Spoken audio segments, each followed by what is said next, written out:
All right, everyone. For those of you who don't know me, I am Ryan Labus, Business Development Manager with Pro Engineering Consulting, or an MEP engineering firm out of Carlsbad. Thank you all for joining us today for another installment of the Inside AEC webinar series, our first of 2024. We had a couple great guests towards the end of last year, and our goal is to become more consistent with regard to putting out educational content. If you'd like to view the recordings of any previous webinars, they're on YouTube. The channel is Pro Engineering Consulting. We'll also be adding some recordings to the resources page on our website soon, proengc.com, alongside our ebooks and other media. Today's webinar is going to be a little different. We have our guest, Jake Isen from SolarTech. Today, we're going to be going over our company's strategic partnership and what that means for our customers moving forward. Jake, you want to introduce yourself? Yeah, thanks everyone for joining. My name is Jake Isen. I'm the director of the commercial division for SolarTech. We are a solar energy EPC. We do all facets of business in the clean energy renewable space. We work with trade partners like Ryan to make sure we're assessing properties properly from the beginning stages and make sure that we maximize the value of a solar asset for our clients. We also provide other scopes of work, including EV charging, and solar pool heating. We've been around for 23 years, primarily in the California market, but we recently expanded to Arizona, Nevada, and Colorado. So big future ahead, and excited to work with groups like Pro Engineering to make sure we maximize our value add propositions for all of our clients.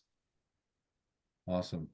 Yeah, so first we're going to go over a couple of the benefits for our customers that they'll experience through this partnership and why we just thought it made sense to partner. Number one, first and foremost, with solar is an opportunity to decrease operating expenses and increase net operating income. Notice we said net operating income, or NOI, and not ROI. We'll get into that a little bit later. It'll make sense as you follow along. Number two, this partnership will also allow for a more streamlined permitting process. It's going to mitigate design revisions and just lower construction costs overall. I've always personally put a big emphasis on the cost of delay. Meeting deadlines for any size construction project can be difficult. And my mind just always goes to opportunity costs, really just the potential revenue that's not being attained due to construction delays, getting held up at the building department, waiting on financing to come through, or supply chain delays related to materials, change orders, and so on. This is going to help mitigate some of that. Lastly, because we made the decision to partner to better serve our customers, we want to make a special offer to our past customers who have been considering going solar but are having difficulty navigating the process or unsure where to begin. So Pro Engineering, if we helped with the electrical infrastructure design on your building, whether it was a ground up or whether we helped out with the tenant improvement or remodel when you occupied the space, we'll be offering a free analysis in conjunction with SolarTech to determine a custom tailored solar solution for you. We understand that it's time consuming talking to multiple different sales reps from different companies, and solar companies' proposals aren't always apples to apples. As Jake can attest to this, it's still kind of the Wild West in solar. So it's better to work with companies that have been in the industry for a while, just like them. But as the electrical engineering firm of record, aided by our trusted new partner, we'll be able to properly assess your situation and capture those cost savings or get you that additional revenue stream that you've been looking for. Jake, Yeah, yeah. and to touch on the first bullet for the audience, just so you're aware, a big reason we partnered with Pro Engineering is a lot of Pro Engineering's client is, in the design phase, build phase. They're doing all the electrical engineering for ground up construction. And with the new compliance laws in the state of California via Title 24, all new construction has to install solar in some way. And if you're doing a build to rent model, there's a way to take solar from a money saving investment to a money making investment. Therefore, it's not just a cost burden in your capital stack for your new construction project. And then for legacy clients of Pro Engineering and our clients that we serve that already have existing properties, there could be ways to access an additional revenue stream with the same model if it is a property that is being rented out, or ways to decrease your OpEx on your electrical costs that you're business that you own and operate. So there's two approaches to solar. The most commonly known approach is the money saving model with solar, but there is a way to actually generate additional revenue with solar because of some laws and permissions that have been passed in California and in other states alike. And it's a huge value add when we come in with a group like Pro Engineering from the very early stages to make sure that the design of the new construction project is adequate for solar and adequate to maximize the profitability or maximize the savings from the front end. Yeah, and piggybacking off that, solar, just the solar climate in general, California building code, the way things are going, um, really since the beginning of 2023, when the solar became a requirement for new construction, whether it's commercial or multifamily, most electrical engineers, since the inception of this mandate, have typically written this off as a deferred submittal to be handled by the installer. But at Pro Engineering, and once I got into kind of communication with Jake and some of the other guys at SolarTech, we started to notice how this was an issue. It's delaying permitting, and it's also not ensuring that the solar system on said project is going to really reach its maximum potential or efficiency. Um, Obviously, we'll explain a little bit later on the benefits of, or jump more in depth into some of the benefits of bringing them on early in the design phase. Also going to talk about the different challenges faced by developers on new construction versus existing properties, because they do differ. But yeah, this is kind of a problem, and we like to be proactive about it. As an engineer, I think especially an engineer in California, it's definitely something that I think engineering firms need to start to adopt, and they don't really have to do it on their own. Solar, as I mentioned earlier, I kind of was saying it's the Wild West, but there's constant changes in requirements. So partnering with someone like SolarTech is just a great way to kind of check your work, and also um, relieve um, relieve your engineers of trying to stay up to date on it. There is a way to make sure that you have a resource that's going to keep you updated. Um, but yeah, Yeah, essentially when it if I may jump in, Ryan, real quick, to add on to this with the ever-changing landscape in the solar industry, it's good for us to stay ahead. And one thing that we've ran into is when engineers that aren't ahead of the game, like Pro Engineering is, when they're not planning the site to be retrofit for solar, then we end up having to double down on costs that could have been bared to the general contractor on that new construction project to meet Title 24 compliance. And then you have double conduit, double wire runs. Your switchgear needs to be uh, retrofit now for the solar system. There's all these different nuanced costs that could be removed to make the value of the investment uh, maximized.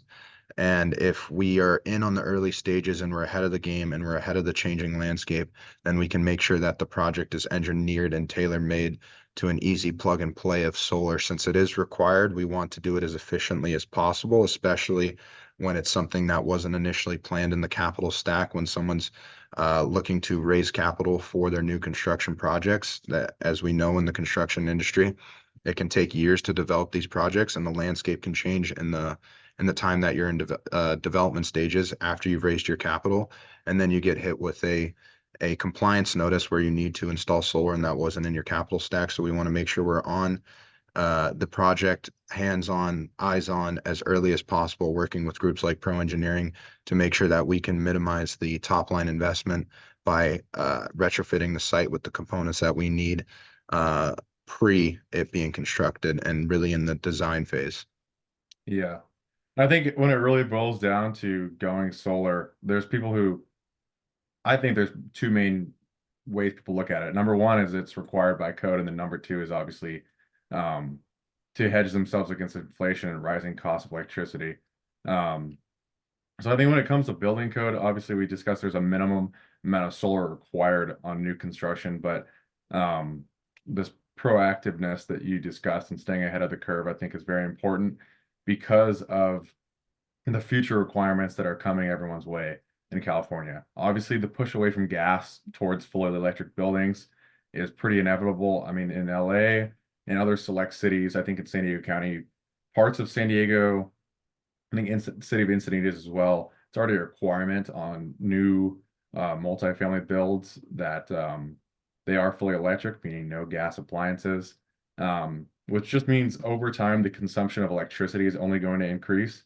And another downside of this is electricity is significantly more expensive to consume than gas. And you can speak on this better than me, Jake, but obviously, I think the data shows SCG&E has some of the highest utility rates in the nation. And when it comes to SoCal Edison, I think we were looking at over the last 5 years, they've increased their rates in the double digits. Um, Yeah, so to touch on that, Ryan, yeah, San Diego Gas and Electric is the highest electrical rates in the continental United States. And then SCE and PG&E fall shortly behind that. And to your point, we want to protect our clients with solar as an asset to a project because we want to protect you from compounding electrical rates and the crazy rate hikes that you'll see. Recently, a rate hike was approved again for the utilities. There's going to be a 24% increase rolled out in the cost of electricity over the next 3 years. Again, this is what happens when you work in an environment that's tailor-made to investor-owned utilities that have to hit certain earnings. It gives them a long runway to be able to raise rates on the clientele and their consumers that are basically forced to use them, right? So with that, applying solar into these projects allows us to protect our clients from those compounding electrical rates and lock in something that's going to continue to generate power for you for the next 25, if not 30 years, depending on the type of material we use. And it can lock you in from bearing extreme costs down the road. Definitely. And I think that's the best way to look at it because, as you mentioned earlier, um, you don't want a double burden. It's like they're requiring you to install solar now, so there's a cost associated with that. And then there's also the increasing rates of electricity. So obviously, you're going to want to make sure that the offset is there. So just as more electricity is going to be consumed, I forgot to even mention electric vehicles and just all the, electrification of all the appliances. It is absolutely critical to utilize solar to offset this consumption. Yeah, and to Um, that point, the every utility across the nation with all this sort of electrify America movement to decarbonize our country, utilities across the nation do not have enough power generation sources, and therefore you're seeing rising rates across the United States.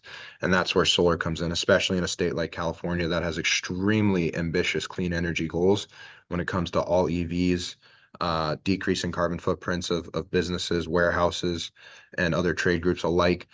There's going to be a massive infrastructure overhaul needed in the state to actually supply those customers with that power so we don't have rolling blackouts across the state when it gets hot during the summertime. So we're going to continue to see this trend that's going to push solar. The legislation now is really not only pushing solar, but pushing grid resiliency with some of the new legislation that's been passed over the course of the last year.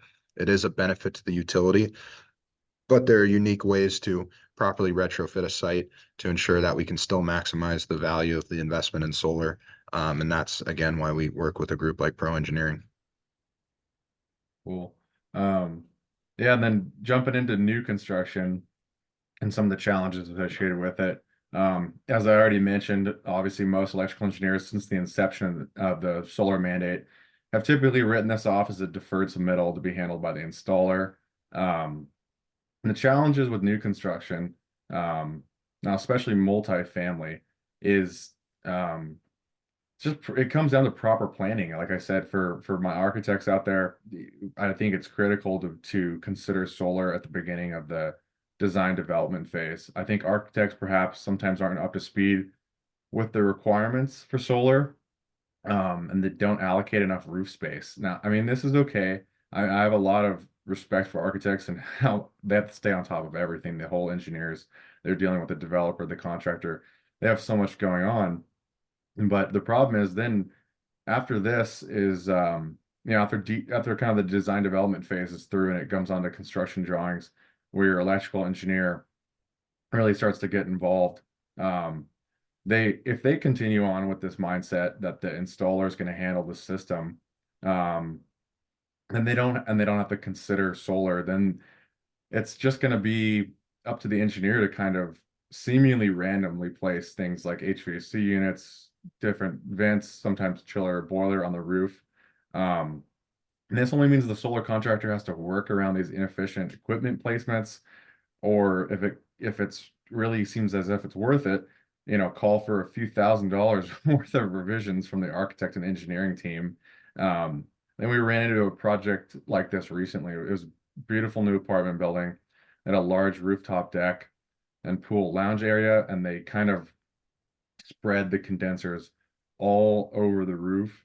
So there was going to be hardly enough space for solar um, to meet the requirement for Title 24, which is the bare minimum. When we're with these rising rates that we're talking about, you're going to need more than the bare minimum usually to achieve that 100% offset, which is typically the goal. And we know that's not always possible, but sometimes to even reach Title 24 um, takes coordination early on. I know it's especially tricky with buildings with a small footprint. An example of this, and Pro Engineering works on a lot of these, um, are urban infill projects, like a 4 to 5 story, maybe 20 to 25 unit apartment building, which gets placed inside of a predominantly single family home neighborhood. You'll see these all over San Diego, University Heights, Claremont, Hillcrest area. Um, with these, the lot's maybe only 8,000 square feet. There's not a ton of surface area on the roof. So to even meet the minimum requirement for solar on these means that maybe you're placing equipment in places you don't want to, or it's taking away from rentable space, or it's taking away from the aesthetic of the building. Things like this could be placing condensers on the on a balcony or on the side facing wall of a building. And I mean, in general, you could just open up a can of worms when it comes to design revisions if you don't consider this early on in the design development phase of the project, whether that's just to meet the minimum requirement when space is limited, or it could be obviously a huge cost burden when you do have the space, but solar isn't considered early on. Yeah, and to add on to that, Ryan, we want to create a smooth, easy, streamlined process for our clients, especially on the new construction side, right? And to your point of having to do revisions to the design, if you bring a solar contractor on early and upfront, when you're specing out your property and where the solar is going to be placed, we can then advise you on how the system will actually be designed, engineered, and how the racking system will actually lay on that roof, or what type of racking system we're going to use.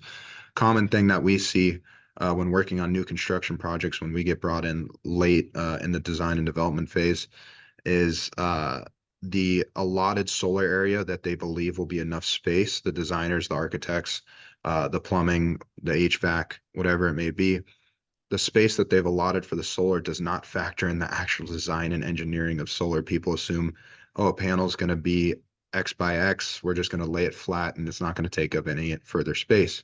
Then we come in, we look at it and say, well, for a flat roof like this, there may be 18 inches to 24 inches of spacing in between your panels. Therefore, we're increasing the surface area that we need. We have setbacks that a lot of engineers are not familiar with. There's a lot of fire code requirements when it comes to designing a solar system.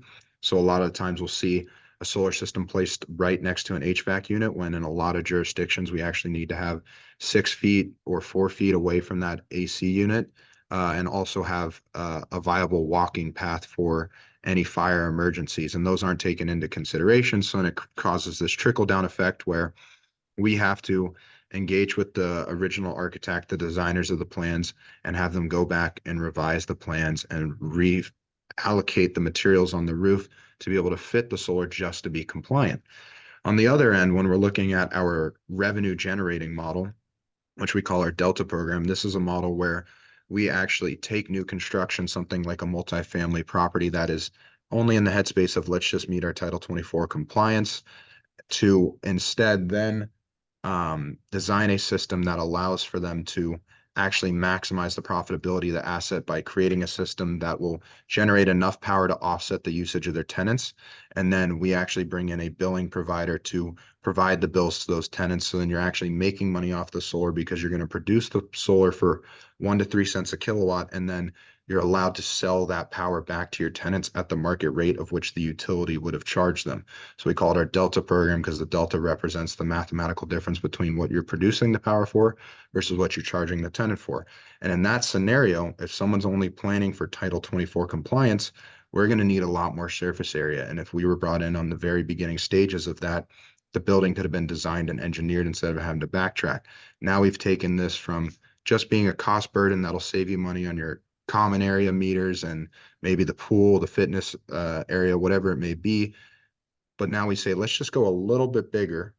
Let's offset the entire property and let's actually make some money off of this rather than just saving and exporting money to the grid, create a profitable situation for our clients. But it does take a lot of early on planning to not only have the viable space to do this in a cost-effective way, but also have the right electrical equipment installed, which is where we work in conjunction with pro engineering to make sure whatever gear is being ordered is adequate for the size of system that we are proposing to the end user, to the client. Um, and with that, we see a lot of people tend to lean towards the money making model, right?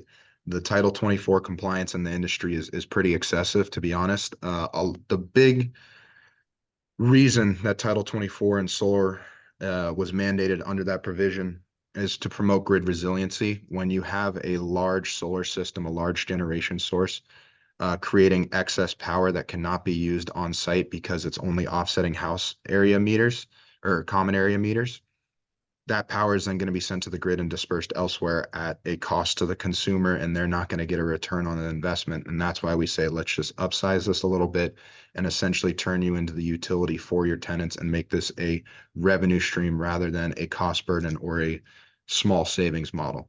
And to keep moving on this, Ryan, a perfect case study for us recently was a project that we're doing in Murrieta, California, called Jefferson Apartments.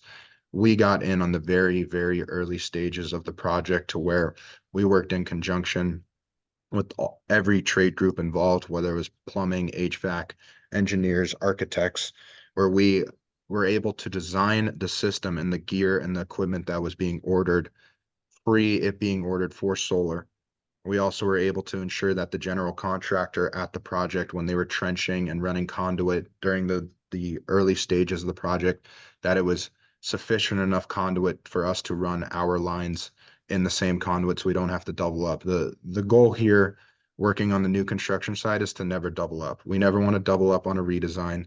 We never want to double up on conduit. We never want to have to go back and tear asphalt up and then retrench to design our system. It saves so much capital for the consumer by getting a solar contractor in on the early stages. When common industry trends lately is, oh, solar, we have to do it, we'll bring them in at the very last stage. We get in there and say, hey, actually, there is not nearly enough space to even meet your minimum requirement.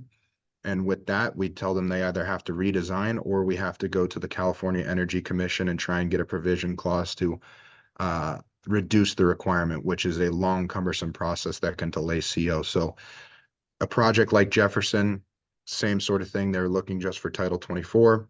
They brought us in early. We introduced them to the Delta model. And now for a 220 unit apartment building, we've created a project that's going to generate in the first year an additional $350,000 in revenue for the property owner by charging his tenants for their power consumption. And that power is all being provided by the solar system. So instead of just a savings model, he's now actually creating a recurring revenue stream that is beneficial to the compounding electrical rates, because this property owner can mirror those rates.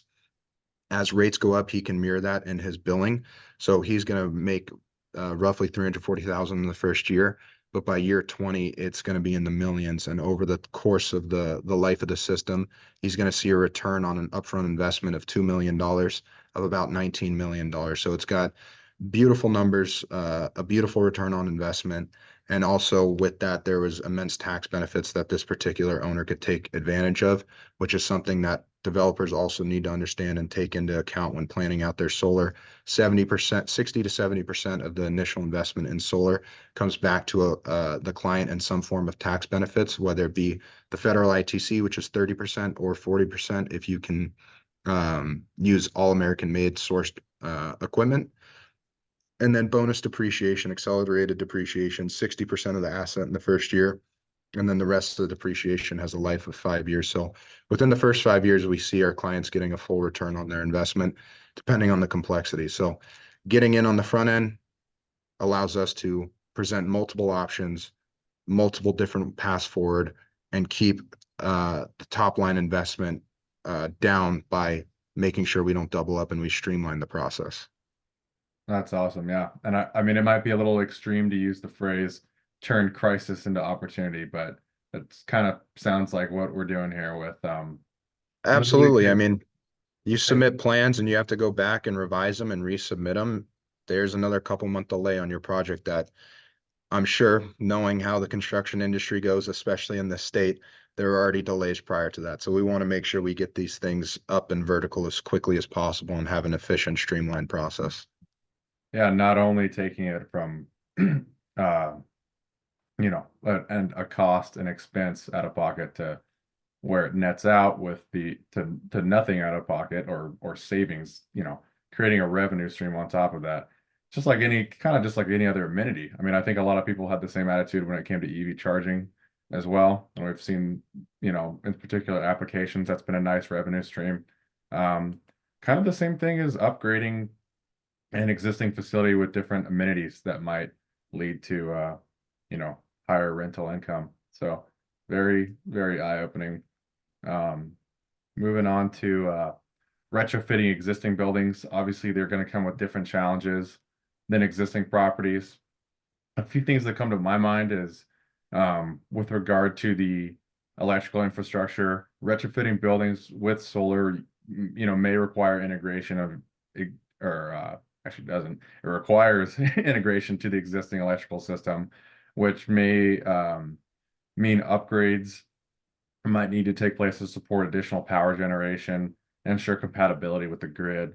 I mean, having the original electrical engineer involved can really help. I think it will help determine how the solar system will be backfed, whether there's a few distribution panels needing to take place or be installed, or if it's going to tie into the main switchgear, and overall just how it integrates into the electrical infrastructure. Obviously, there's other things to consider as well, like batteries, generators, um, and so on. I think another one that kind of gets overlooked um, is the structural aspect of it. Retrofitting existing structures to accommodate solar may require structural modifications to ensure that it can support the added weight and the wind load of the solar panels. Fortunately, we have multiple resources that are able to assist with this.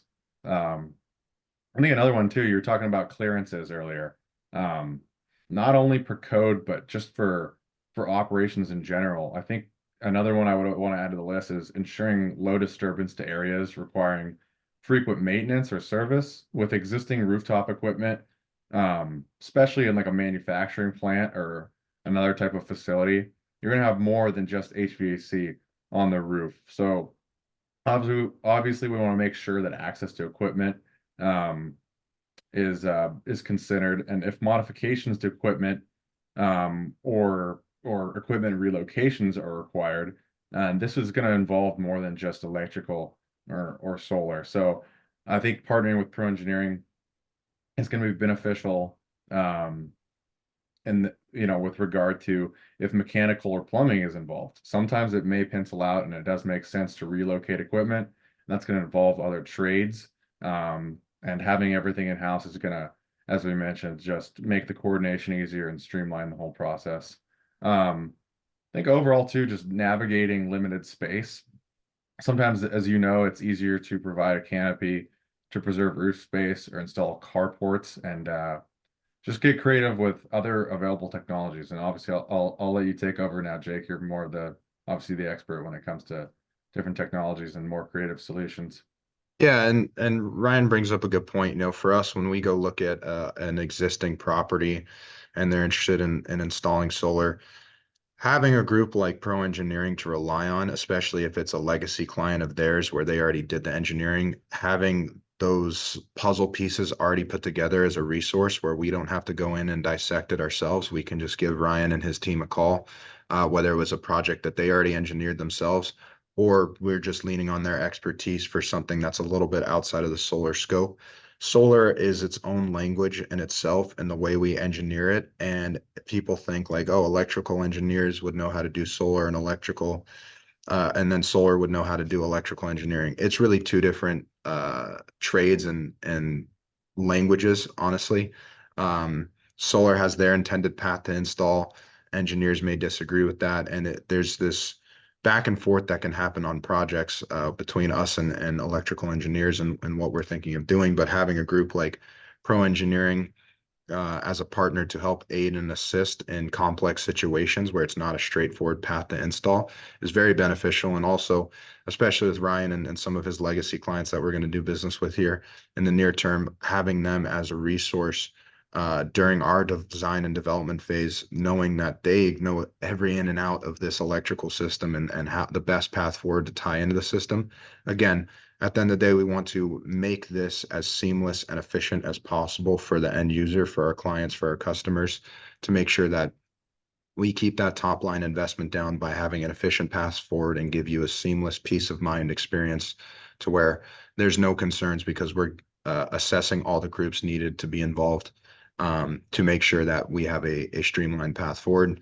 A great example of this was Toyota of Escondido. This is one side of the project. It was actually a two-part project, Hyundai and Toyota. We bring in a group like Pro Engineering to give us a quick analysis on the system, the existing electrical infrastructure, so we can better understand the best path forward of how we're going to tie our system in.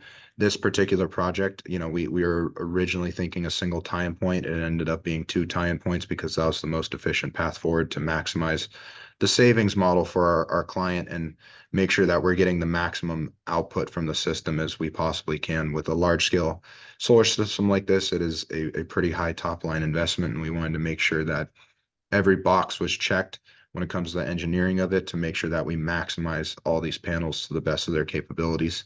And it's very, very helpful having a group like Pro Engineering, at a given's notice, bring them in to consult with us to make sure that we are designing this flawlessly when we run into some hurdles that may not just be subject to solar, to Ryan's point, other things on the roof, relocating them, what that's going to do to the electrical infrastructure and different things that we can implement to make sure that we have max roof space, we have the best design and the best way to get the absolute maximum production out of the system as we possibly can to create the best savings or revenue generation for the client.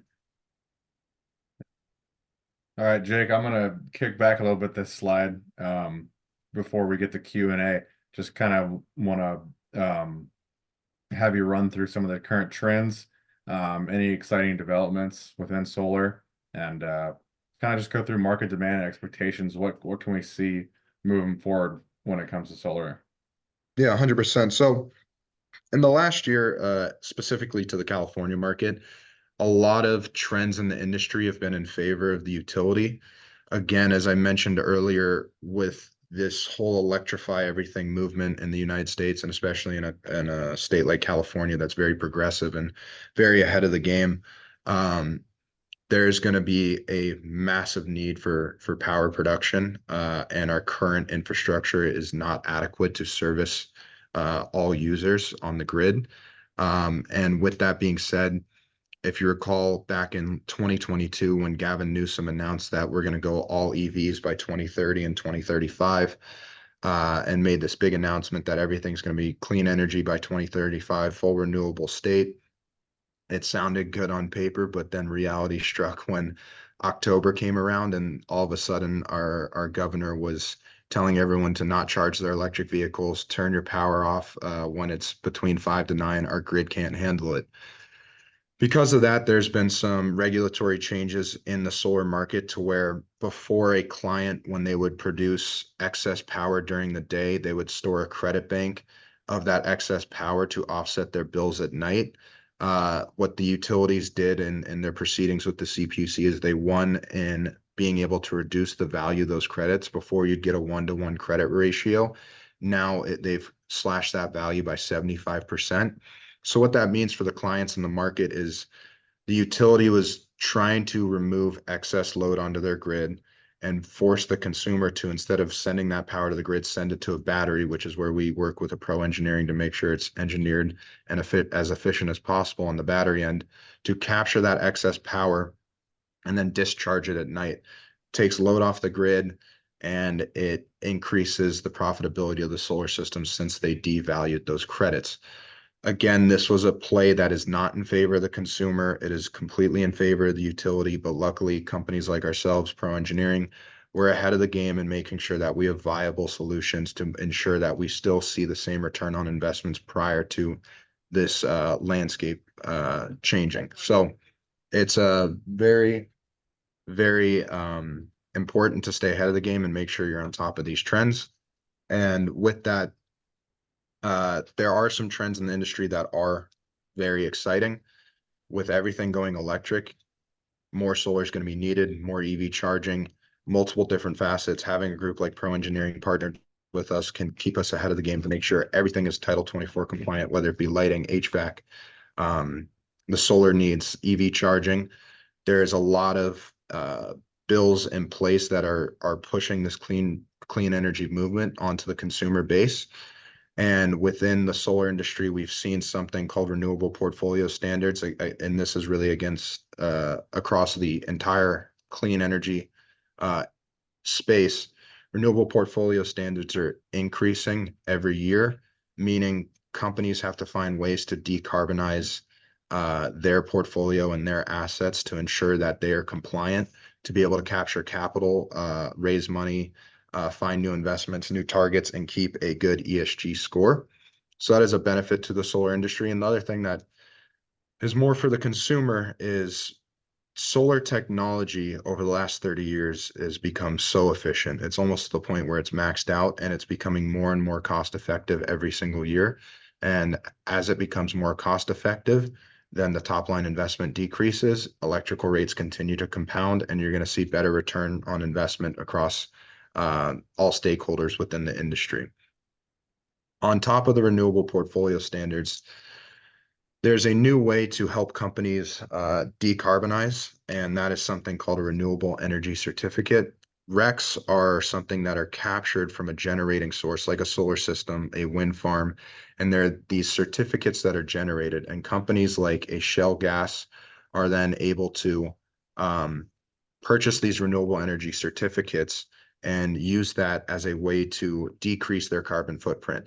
A company like a Shell Gas could never actually completely eliminate their carbon footprint because of the nature of their business. So renewable energy certificates provide a market to where homeowners, commercial businesses, utility scale solar farms can generate these credits or these certificates and then sell them to either private entities or on an open trading platform, which is just another value add to a solar system. RECs have been in the market for years, but they've had no value because there was no need to purchase these certificates. But with renewable portfolio standards increasing and being deployed across 30 states in the US, 7 have extreme standards already. RECs have become a very valuable piece. So for every megawatt hour of power generated, you produce a REC. So your typical home will generate about 12 RECs a year. And depending on the market that you're in, RECs have a value of anywhere between $20 to $450 a piece. And if you capture those on behalf of your clients and use them as a mechanism to add value to the system, it's another way to generate revenue. Our biggest focus in the industry today, though, is our revenue generating model, where we approach multifamily properties, commercial properties, where there's a landlord-tenant relationship. This was permitted by law in 2020 to where a landlord can charge his tenant up to what the utility would have charged, which, as I mentioned earlier, that's why we named this program our Delta program, because we're going to produce the power for a minimal levelized cost of energy, call it 1 to 2 cents a kilowatt, and then you're going to have the capability to sell it back to your tenant at the market rate, which in San Diego County is around 54 cents a watt now. So there's a big spread, big delta in there for our clients. With that, we created some unique mechanisms to where we'll actually fund these systems outright for our clients in return for a revenue share deal. We will pay for the entire investment, the initial upfront cost. We'll operate and maintain the system over the life of the system, a 20-year agreement where we will provide 20% of the revenue to our clients, no risk, no money out of pocket, and then we'll keep 80% of the revenue in that deal structure. Again, that applies to landlord-tenant relationships. And then with the credit devalue that happened in the industry, it didn't affect commercial too much. And the reason being is most commercial properties operate during the day, during light hours. So you're not going to create a massive credit bank that's needed for the nighttime because you're going to be operating your business during the day. Power is going to be produced and consumed on site in that moment. So you don't need to store this massive credit bank to offset power consumption at night because most businesses operate anywhere between 8 to 6 p.m. For standard business hours. So with all that being said, there's a bright future ahead in the industry. There's many ways to monetize a solar system. There are many ways to make sure you stay compliant and cost effective. And that's why we found it very important to partner with Pro Engineering, especially on our new construction projects, to make sure that we're maximizing the value of something that is now being forced upon the consumer in California specifically. So if you have to do something, we want to make sure it's done efficiently and in the best interest for our clients. And with that, there is a bright future ahead and it's needed infrastructure to make sure that the state is operating properly with the goals that it's trying to achieve. And I think it can be done. It's just going to take a lot of solar panels and a lot of EV charging stations placed across this state. Couldn't have said it better myself. So jumping into Q&A. Jake, if you don't have any other things to add, I think I'm about good. Let's see if anybody has any questions.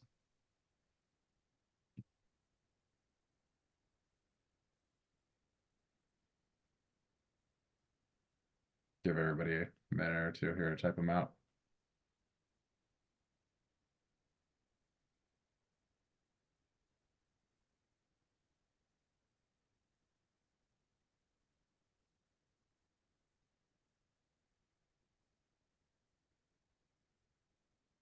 So here we go.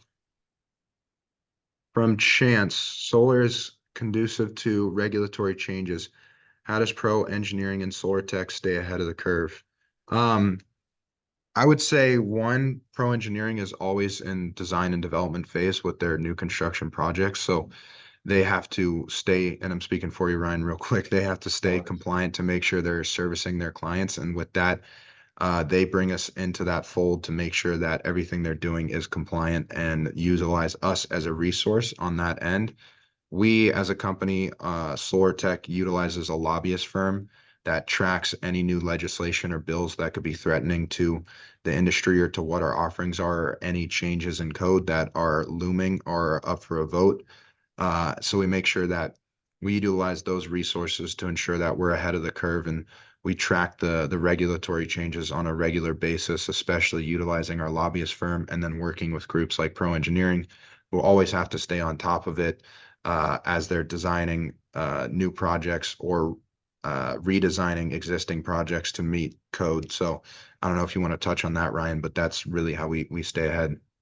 Yeah, I mean that's pretty much it. I can see um from your perspective why working with the lobbying group would be beneficial just to the different models, different finance models, I guess, if that's the way you describe them that you've put in place. But yeah, just it's kind of just the simple answer is just because we are constantly working on, new construction, we're going to be familiar with the code and multiple codes as well. We're working with the to make sure it's compliant with Title 24. We're making sure it meets the local jurisdiction's code with regard to mechanical, electrical, and plumbing most of the time.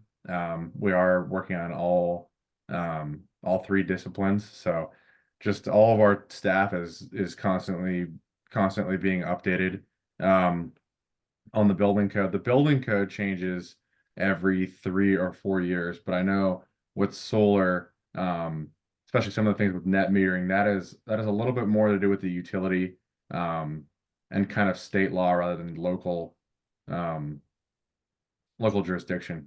So um, so yeah, I think that kind of sorry.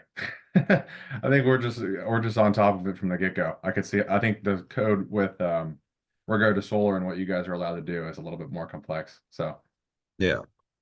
Another question here from David. Do you envision California regulatory changes and utility rates spreading to other states? How does this impact the solar market?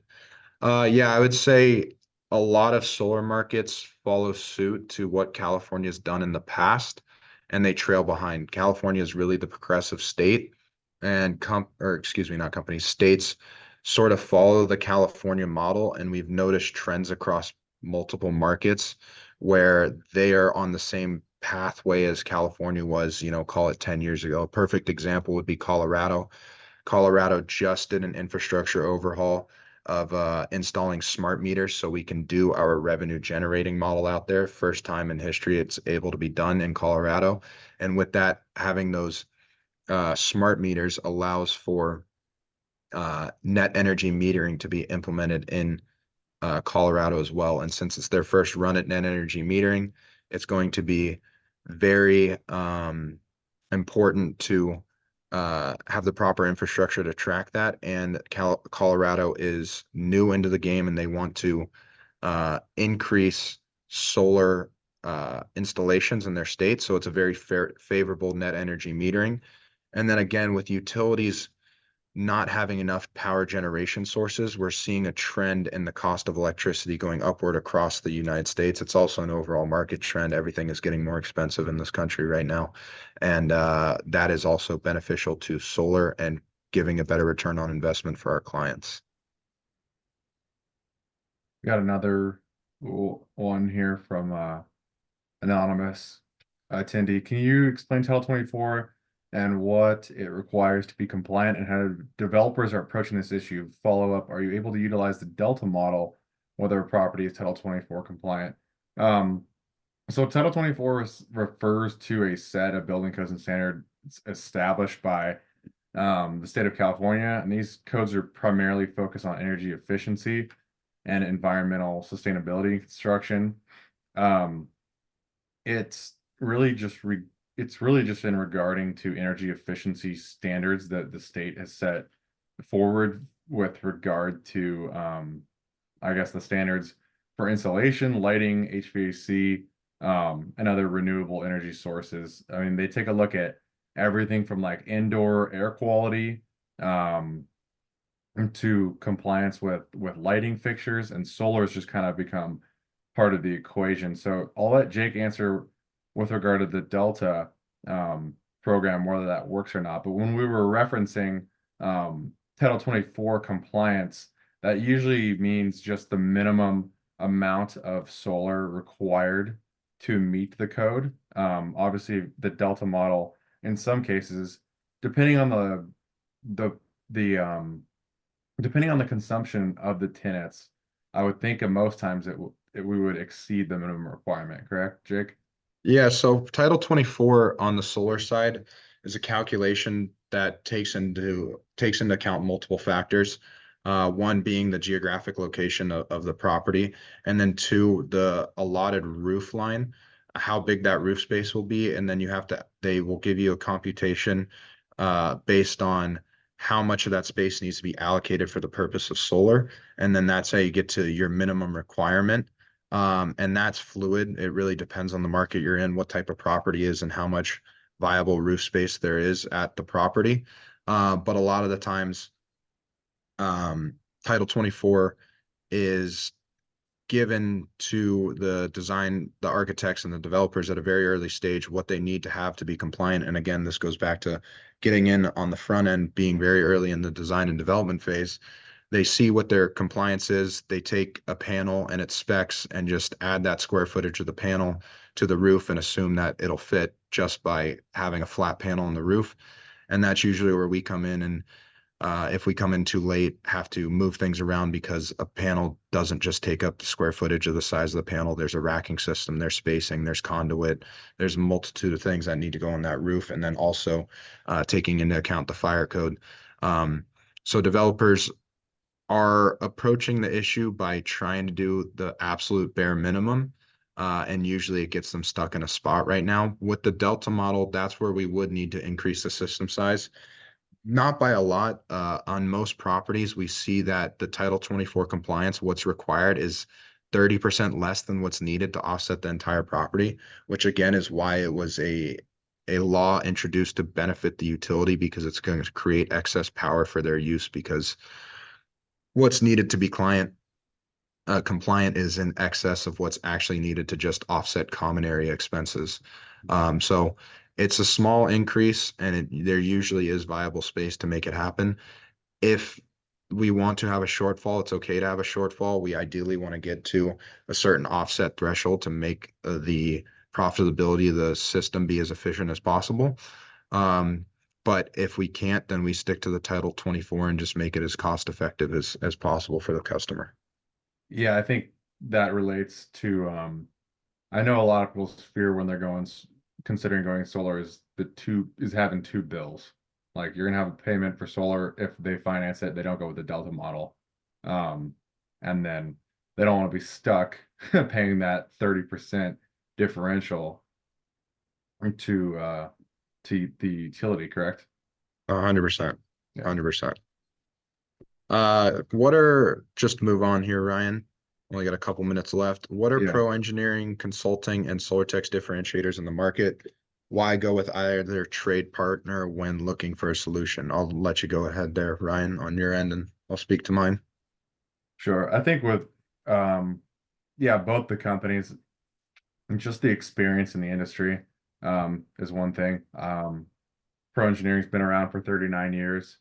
A lot of versatility, a lot of flexibility, experience in multiple different project types. I mean, we've worked on everything from custom single family homes to large industrial manufacturing plants. We do a lot of self-storage facilities, a lot of car dealerships, tons of multifamily and senior living. So we're well versed when it comes to multiple different sectors and multiple different project types. So, and over the course of 39 years, we've obviously made note of the different challenges that come with each project type. When I saw that SolarTech had experience with similar types of projects, I just knew that it was going to be compatible because I think we're both ready for what's to come with each project type. Um, I think just being open-minded to customizable solutions as well. I think where we excel is in tailoring solutions to meet specific client needs, offering, more personalized um, consulting services that can address unique project requirements and yeah, just communication in general. I think um, as we mentioned multiple times throughout this webinar today, just streamlining communication, which ultimately streamlines the permitting and design and then construction process. Having the ability to work on multiple disciplines in-house and having a vast network of connections and resources that we can lean on for assistance as needed is just something that ensures our customers that they're in good hands. Yeah, and to piggyback off of that, SolarTech, again, a legacy company. We've been around for 23 years. We've done over 13,000 installations. We're well versed in the industry. We know what we're doing. There's a lot of companies in the solar market that where it's sort of the wild, wild west. You get an electrician and a roofer together and you spin up a solar company and you work with a company like that and you end up calling a company like ours to service your system later down the road when you're having issues with it and that company's no longer around. Uh, Specific to commercial and what we pride ourselves on, it's communication, as Ryan mentioned.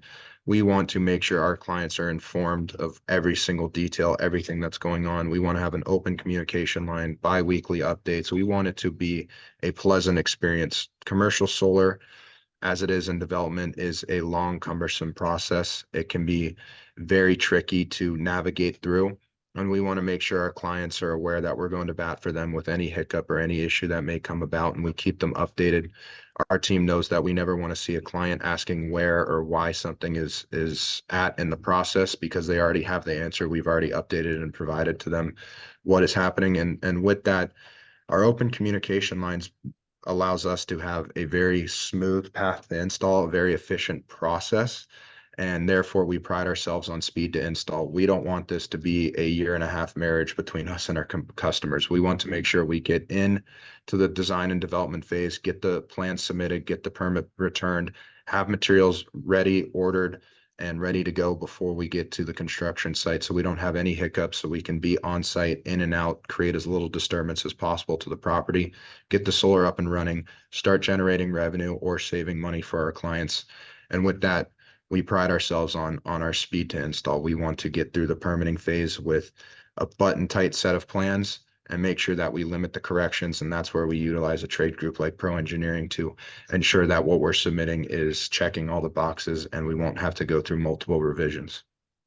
Yeah. And imagine having the most of the solar system sorted out as early on as the end of the design development phase.